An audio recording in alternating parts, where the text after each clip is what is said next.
I think you should try it. Oh, this is great. Definitely a cult phenomenon. You know what I think? It just hits you in the yeah. face.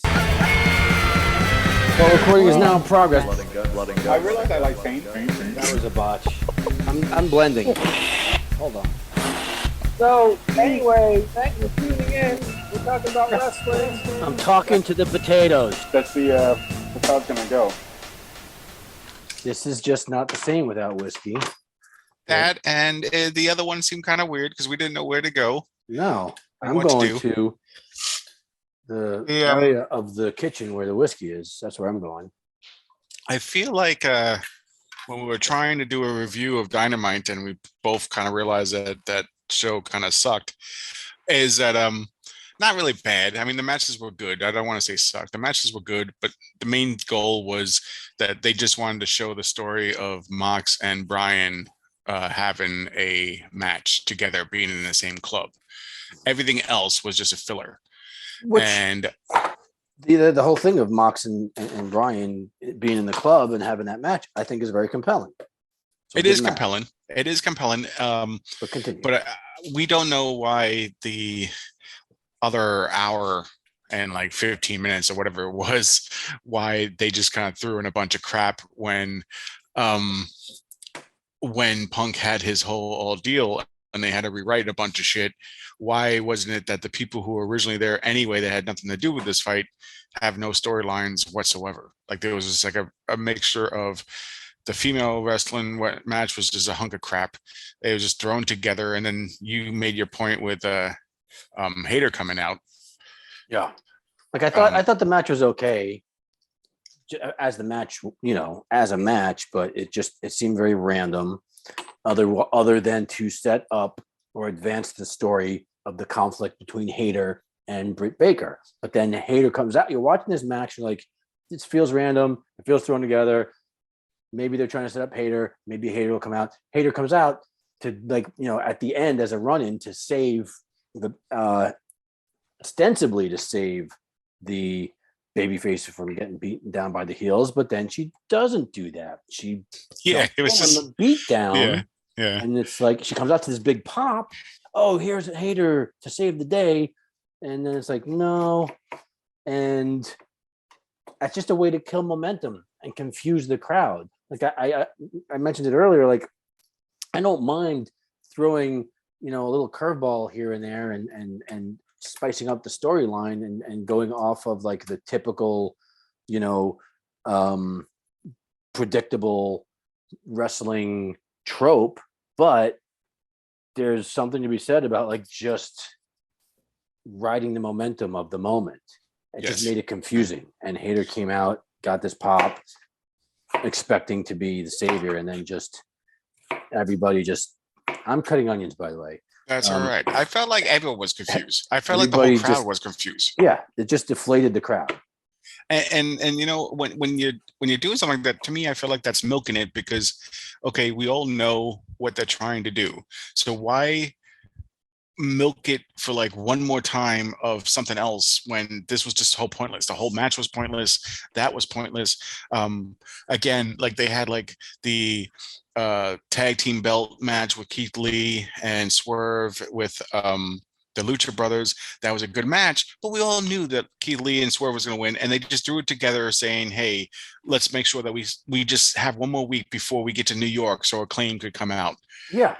And that they got to figure that whole thing out. How do we book somebody who's going into a championship match on the previous show or on the shows leading up to it? They want to have him come out and wrestle. They want to have him on TV so that they're still relevant when the pay-per-view or when the big event happens. But how do you book them? They're not going to win. Another squash match is predictable and boring. Yeah. So put him against the Lucha Bros, you'll at least get a good match. But then it's like, why have the Lucha Brothers lose right after winning the trios titles? To me, I feel like what they could have done, they could just had a promo. That's a time when you say, let's have a promo that if we want to wait one more week before they Acclaim. We Yeah. don't have to waste a loss. And then they had like Jungle Boy came out, and that was just like a real waste to me too. Like it was like, okay, you didn't get your win. The whole thing just was a big bunch of like mishmash. Let's put together. Nothing changed anything besides the first and last match. Everything else in between that didn't matter. And I think it's a general problem. We talked about this before of them not knowing what to do before a big event or a big pay-per-view, right? And I think this goes all the way back to All Out.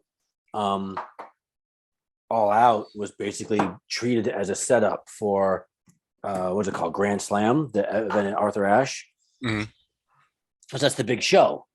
They're going to get 1 million viewers as opposed to 100,000, 150,000 viewers from the pay-per-view. They're going to sell 20,000 seats as opposed to 10,000 seats that they did for the pay-per-view. So I think the idea of them treating that, or at least it seemed like the idea was to treat All Out as a lead-in to Grand Slam, but like, you know, it's a pay-per-view. It's supposed to be important. People are paying to see it as opposed to free TV. They want to get something satisfying instead of a bunch of angles being set up or a bunch of storylines being set up. Heels winning. It seemed like a lot of people won just to give the babyface or the opponent something, a story to work up to getting their win back later. Yeah, you can't do a whole pay-per-view like that. Yeah, you can't. Because, and it seemed like everyone was like that, and it stinks because, like I said, it's $50. People bought it, so regardless if it's like 10,000 seats in the arena, but if it's $50 a ticket, that's no chump change for like what people are dealing with now. So you're saying that, okay, here, spend this money, and now we don't give you one thing, like it seemed like they never do. And the past couple of pay-per-views, there was a lot of bad, like where they just didn't follow the crowd. They didn't follow the crowd. And to your point of like they're making like the Wednesday shows more important, like they want to wait for the Grand Slam. Okay, but you still have to, like, if they gave the belts to Acclaim at the pay-per-view event, they still would have had the pop go and lead into it. Even if they won again at Grand Slam, the crowd was still, you have to get it while it's hot. The crowd would have still loved it. They still would have loved it at Grand Slam. That's actually a great point, because there's something about striking while the iron's hot. Give them the win while the momentum is there, while you have that hot crowd that you just don't know that you'll ever get again. Chances are when they do a rematch at the next big thing, they'll still get, because it's going to be such an uncertain outcome. And if you do a good match, they'll get that pop again at the next event. Yeah, that's a good point. And what they did was they made them lose, and then they came out this Wednesday to after the match, and it was like a horrible promo. So you now, not only did you not make them, not only did you make them lose, you make them do a horrible promo, and you're like, how is this going to be helpful? Like, and what gets to me though is these are people that had nothing to do with rewritings. They didn't have to rewrite their storylines. This should have been done. You know what I'm saying? Like before, right. Like, I understand. Nothing to do with CM Punk. I said that. I said it the last time. I said it the last time that I feel like the best part of the show was something that they had to write 2 days ago, because they didn't know what was going on. So they're like, oh my God, what are we going to do? Okay, we're going to do this. And they had the best part of the show. And why cut off the promo? Why have him cut off his own promo? The week before, the heels cut his promo off. Yeah. Right? Good move. They do it with Jericho all the time to get like this. People want to sing, you know, the Jericho Appreciation Society. People are like, no, you don't deserve it. Stop the music. It's a great heel move when people want to hear something and the heel prevents it. You only do it so much though. So they did the week before, got some heat on it. This week, give him the rap. Yeah. Give him the promo. Yeah. Why he cut himself off? Yeah, he's just sounded like anyone else. It killed the momentum of their entrance, and they have to have some degree of giving the people what they want on this show. Okay, the Mox win, right? Some of the outcomes, but like the whole idea of, you know, you have probably said it a million times how much the importance of the Mox's promo the previous week was giving momentum to the whole show, and everything after that being elevated because it set the tone. What do people want right now? Right? The whole idea is like, it feels like we're losing AEW. Yes. Mox came in and said, no, you're not. We're going to save it. The following week, what do you want to give the people? What are they missing? Give them some of the, like, Lucha Bros. Cool. Put Pac in a match, in like a good match. Yeah. He's one of those original guys. A lot of the fans want an original guy. Put Orange in there. Put like Danhausen, the crowd favorite. Give them like a good, fun angle on the show. Give the fans something that tells them like we're still considering what the fans want. We're still thinking about how to make the fans happy instead of just like constantly trying to glean ratings or work angles that might pay off in a month. People are there now. They're watching at home now. They're in the stadium now. Give them something. I know that angles have to be set up, but that can't be the whole show. One of the things I don't understand too is they do this a lot, is that they don't give the fan favorites the win ever. Like, how many times, like, Darby Allin looks like a joke now because he always loses all the time. Well, Danhausen always loses. He's like a jobber. And that's fine because it's part of it. Yeah, it's just, but still, it's like Cassidy. He puts on clinical matches. Every single match that guy has been on, people be like, oh, like they weren't expecting much, and they end up being like A ratings. Like everyone loves them. Yep. Still can't get wins. Can't get wins. Jay Eddie, Lethal. He's a jobber now. I know. Loses. That's all he does. And so it's like you have all these original people, and Orange and Darby, those two you just put right out there. Like those guys, practically day one guys. Not exactly day one guys, but like been there almost the entire time. Fan favorites, sell tons of merch, get huge pops. Darby, from what I've heard, is one of those guys who gets like the ratings pop. When he's on, his quarter hour is a higher rating than the rest of the show. What are you doing? Yeah. And that's, to me, that's a WWE move, was saying, oh, well, they're going to get the pop and merch sales anyway, so they don't have to win. That's still a cop out. Let them fucking do something. And so again, like, I mean, this is supposed to be a review, but I know you mentioned something before when we were talking about, and because we were talking about Athena, and I kind of wanted to shift gears and talk a little bit more of that, of what you were saying with Athena and Jade, of how Jade sort of. You go ahead. Hold on, because this is a big topic. Let's do a whole episode on this. I want to do an episode on the whole Athena Jade thing. I have a lot to say about it, and then I think we can go on a big tangent. Let's plan that now, right now. Next episode, the Jade curse. Yeah. It is the Jade curse. Curse of the Jade Scorpion. It definitely is, but because it is a good topic to have. But like for the rest of the part, I keep on rethinking about, like, because I'll rethink all the shows, and I'll rethink of what we saw and like what stood out to me. And if a lot of things don't stand out to me the next day, I'm like, was it really worth it? Like, you know what I'm saying? Like, you have to have something to be like, oh my God, this and that. And again, this, like we said multiple times, this was mainly just for the Mox and Brian, because they're both in the same clique, to have a match then. And that was like mainly it, because everything else, like they had that long ass drawn out promo with the firm that MGF brought out. MGF had a promo that sounded exactly the same promos that he always does. It was nothing new. I really miss Eddie Kingston. Who's number three?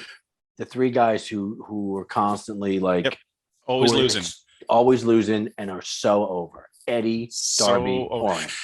Eddie will fucking get a chant nonstop throughout the entire. Even if he loses or not, he'll get the chant all the time. Even if he's not there. Yes. Sometimes if he's not there, if they're like if an opponent, if his like previous opponent comes out, they'll chant Eddie. Yeah, it's impressive, and that's why I feel like it's sad, because I keep on thinking all these things, and so I keep on recapping. I'm like, okay, nothing really stood out to me, and that's why after the whole drawn out show, the last match, Jericho against Bryan should have been a lot more better to me if I had some kind of momentum throughout the show. Yeah. But after Mox and Sammy, everything just kind of went down, and then like I was just getting tired. I was like, okay, man, just let's go, let's get like, and it should have been better because you have two people that was great. Yeah, and the Mox and Sammy match was good, and I think they probably relied too much on that to give the show its momentum. Mox is great; he's still massively over, gets a massive pop. Sammy is a massive heel. It's a classic wrestling face-off. Huge over babyface, despicable heel, tough guy babyface, beat the crap out of the other guy. Also, kind of meat and potatoes babyface versus like flashy, flip floppy, jumping, diving heel. And you've got all the elements. It'll be ostensibly a lot of heat behind the match. You'll have the flashy, exciting moves. And it was good. And it was an enjoyable match, but it wasn't enough because I think Sammy is still like in this weird limbo where like, yeah, he's a heel and people want to see him get beat and he's fun to watch, but they're not far enough removed from like the wishy-washiness they had with him with the TNT belt, with Ty Conti. He's a babyface, he's a heel. What's his deal? It wasn't the match to really build a momentum on. And to me, Sammy kind of went downhill once they added too much of Ty Conti.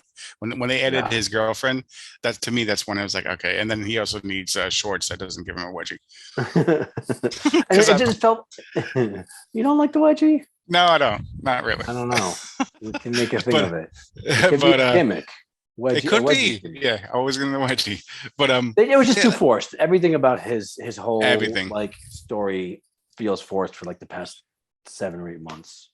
And like I said, I mean, I sat there and looked through my notes, and another thing that we touched on too before is like, do we really need Action Bronson? Like, does Hook need Action Bronson? He doesn't. Like so why bring Action Bronson? And don't get me wrong, I don't mind him, but why add him to the mix for no reason? Hook's already over. He has a belt. Doesn't he still have the belt? So it's not like they needed him. Well, belt-ish. Well, yeah. TW belt. Yeah, but you know what I'm saying? It's not like they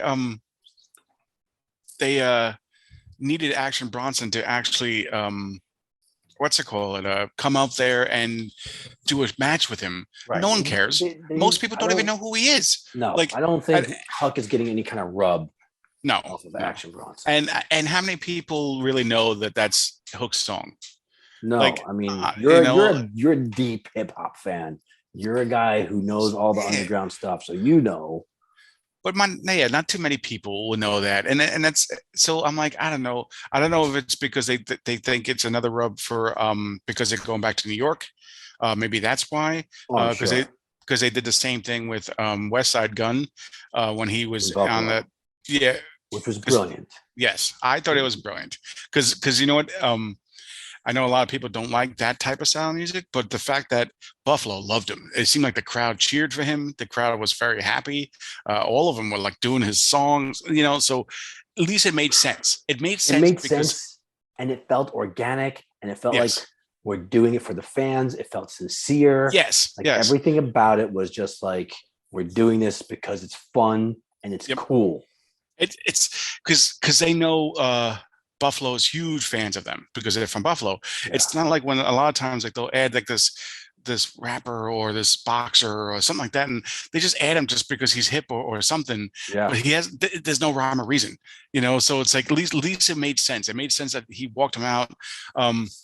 So at least like even if people don't like it or not, even like for something with me, if I see something I don't really like or care for, if it makes sense, I'm okay to say, okay, whatever. At least it makes sense.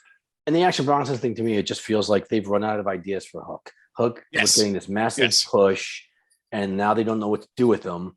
And it's just this problem of like they don't have enough people that they don't want to keep feeding him jobbers because that's going to get boring. Then they don't have enough like mid-card, upper-card people that they're willing to have lose matches. And they don't want Hook to lose any matches. So they give him these gimmicks. They're trying to give him this rub off of Action Bronson. And nothing against Action Bronson. I actually love that theme song. Yeah, I do too. For a hook. As soon as you hear that Yeah. little organ intro, I'm like, Yep. yeah, you feel it. And he seems to be like a fan and he's enjoying it, and that's cool. But and then again, in another context, like, oh, neat, Action Bronson. But in an episode where so many things feel forced. Yeah. And it sucks because when every like with Hook, I feel like when you said, oh, there's not enough people, we can't keep on giving them jobbers. They have a giant roster. There's so many freaking people that goes on Dark and Dark Elevation that it makes no sense. No. Do you know what I'm saying? It makes no sense. So they can't sit there and say, oh, we have no one else to give him or this and that. Then use some other people. Well, that's the problem is not that they don't have the people, it's that they're not willing to use these people, or they're too afraid of having people lose to give Hook a legitimate opponent or somebody like Hook, right?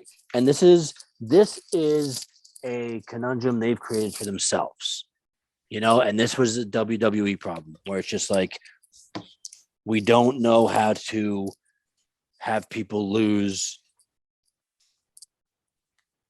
And so nobody's ever going to lose, or they're going to have these wins that aren't clean. They're going to be these DQ endings, or somebody gets kicked in the balls, or there's a run-in. There's always some sort of ending that's supposed to like allow somebody to lose without losing face, but it doesn't matter. It still feels like a loss. And that's a big problem. And I think that's a whole episode. I would like to do, okay, what are we doing next? Jade, Curse of Jade? Curse of Jade. After that, we can do wins and losses matter? This is a big one. AEW started one of the big points that they were pushing to differentiate themselves from WWE, was to say that wins and losses matter. And I don't think they really do. But that's another episode. Yeah. I don't think they do either, because, and another thing too, and again, we're going on to different tangents, but I think it's mainly because of how disappointed we were in Wednesday's show. Do you know what I'm saying? And I think that's why it all stems from that, is because after you feel some kind of disappointment of where they were going, this is why we're going through so many tangents. Like, well, why is this? Why is that? What's going on here? Like, Athena's match was no sense. She would have been better if she won the belt when it was pay-per-view. Okay, how come Hook has Action Bronson? Well, why are you just throwing that in? Things like that. Why? It just seems like there's a lot, like Jungle Boy. There was no reason for him to lose at the pay-per-view event as well. And now Edge is hurt, so therefore he can't even. Jungle Boy can't even get his win off of him either. So I think they throw in all these mixes where you're like. And it all kind of goes back to the same of why we think that Wednesday night was kind of bad, is because of the writing. Khan's doing too much. He needs help. He needs people behind his team that know what they're doing. It's too much for one person, and you could see it. He almost has the WWE curse where they only focusing on like a couple of storylines. The rest are like, okay, we're just to have a female match, we're gonna throw this in there. Okay, would make, like you said, it would make sense if Hayter came out and did something, but done. So he needs help. He really does. He does, because it shows. It shows on certain days like this when you're like, why is this a whole big mess when it could be so much better? It's like, I don't know. How many people have to sign off on something before it gets okayed? Isn't there somebody back there that can say, like, this Dynamite's not gonna have the like, it's not gonna give the fans enough going into, especially like, you want the show before a big event, right? Next Wednesday's a big event. You want that previous show to really be enticing for people to tune into the next show. And it was my aspect is my thinking wise is, well, if you have Punk that, and I know we keep on going down because it starts from that. When you had Punk with his whole shit that happened with the fight and all this other stuff, and your company looks kind of like a joke now and they don't know what they're doing, you want to do everything you can to make the fans pump up. So regardless, even if you didn't want, you had all these different storylines that it was supposed to be an end game that they say, but it really doesn't seem that way.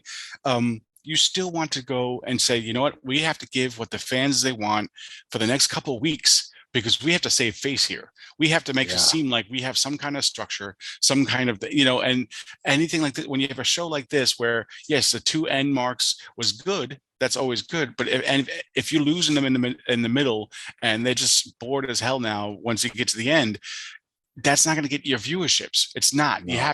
You have to make sure, like you should do everything you possibly can to make sure that the viewership is good now, but what the fans want. And so far, it doesn't seem like they still don't get it yet. And that's and to me, it's sad.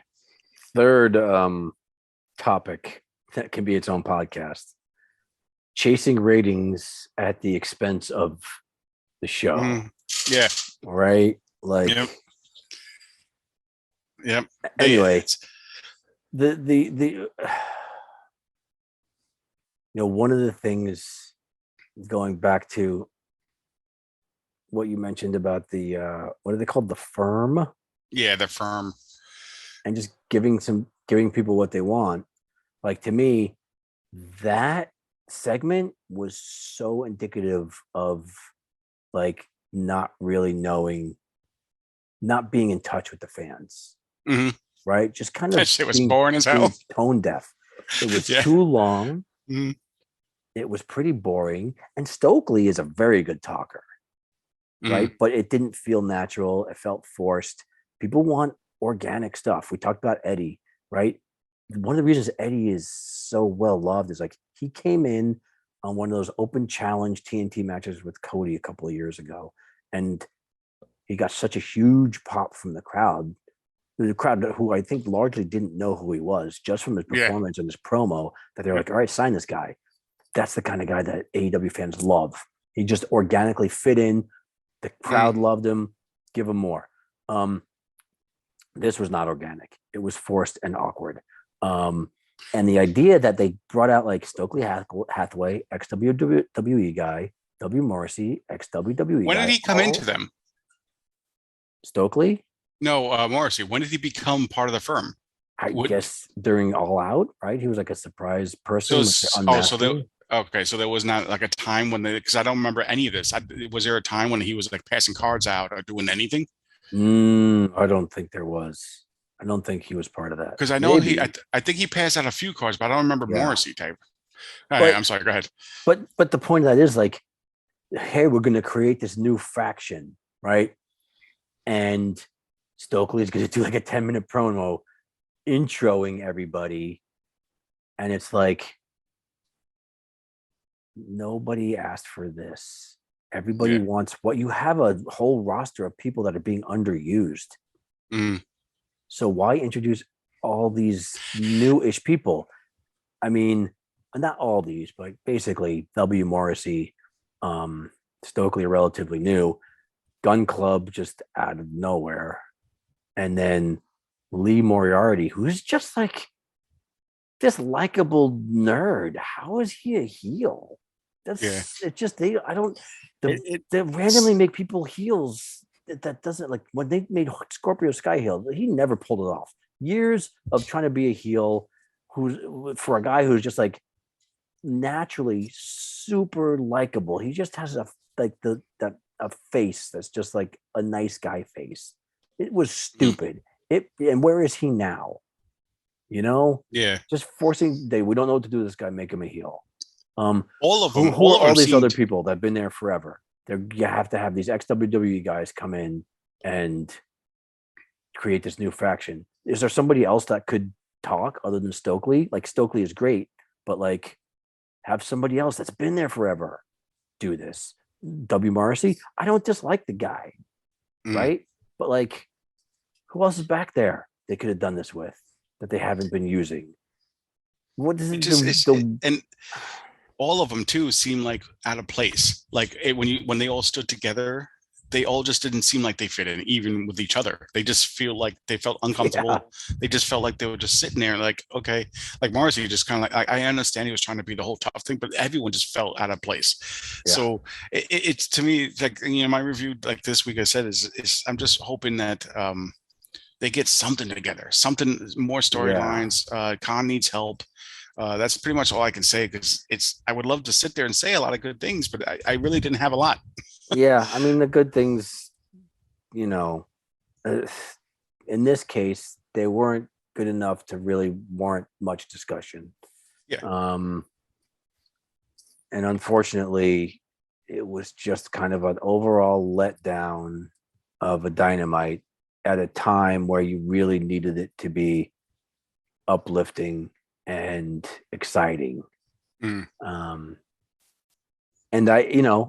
I understand it's a tough position to be in. People are out. A bunch of people are still injured.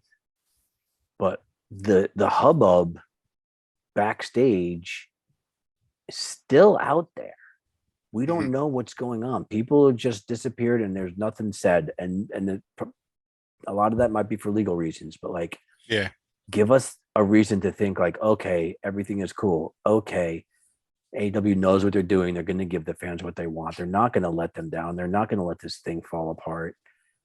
All the unhappiness of like, a lot of the deal with Punk was like about booking. So like, show us that you are considering what kind of booking we want as fans.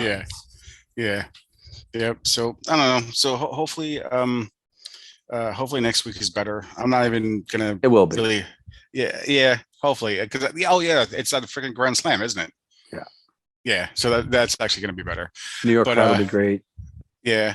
They're probably just waiting all for the crowd, because the crowd doesn't do a lot. If you give the crowd something, it makes or breaks the show. But so I feel like we'll just wait and see, and hopefully they get their shit together, and hopefully we have something better to say next review on the Dynamite, and like I said, we'll start talking about that Jade curse next time, because that's definitely a whole nother podcast, because that's gone too far. Stay positive. Look forward to the next big thing, hopefully next week, and cross our fingers and hope that we don't have to have a similar podcast. Similar sad podcast. But all right, so I guess until next time. Hey, drink whiskey.